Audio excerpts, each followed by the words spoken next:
मोहतरम बुजुर्ग अजीज़ दोस्तों, हज़रत अबू हुरैरा रज़ियल्लाहु अन्हु से रिवायत है कि हमारे आका सल्लल्लाहु अलैहि वसल्लम ने फरमाया, 7 किस्म के आदमी हैं जिन्हें अल्लाह पाक अपनी रहमत के साए में जगह देगा क़यामत के दिन में, जिस दिन के उसके साए रहमत के सिवा कोई दूसरा साए नहीं होगा। नंबर 1, अदल इंसाफ से हुक्मरानी करने वाला फरमा रवा। नंबर 2, वो जवान जिसकी नशोनुमा अल्लाह पाक की इबादत में हुई, यानी जो बचपन से इबादत गुजार था और जवानी में भी इबादत गुजार रहा और जवानी की मस्तियों ने उसे गाफिल नहीं किया। नंबर 3, वो मर्द मोमिन जिसका हाल ये है कि मस्जिद से बाहर जाने के बाद भी उसका दिल मस्जिद ही से अटका रहता है कि जब तक फिर मस्जिद में ना आ जाए। नंबर 4,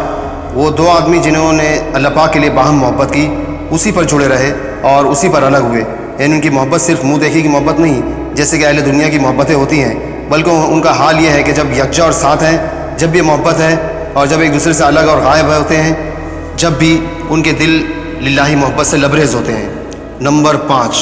अल्लाह पाक का वो बंदा जिसने अल्लाह पाक को याद किया तन्हाई में तो उससे आंसू बह पड़े। नंबर 6, वो मर्द खुदा जिसे हराम की दावत दी किसी ऐसी औरत ने जो खूबसूरत भी है और साहब वजात भी और साहब इज़्ज़त भी। तो उस बंदे ने कहा कि मैं अल्लाह पाक से डरता हूँ, इसलिए हराम की तरफ कदम नहीं उठा सकता।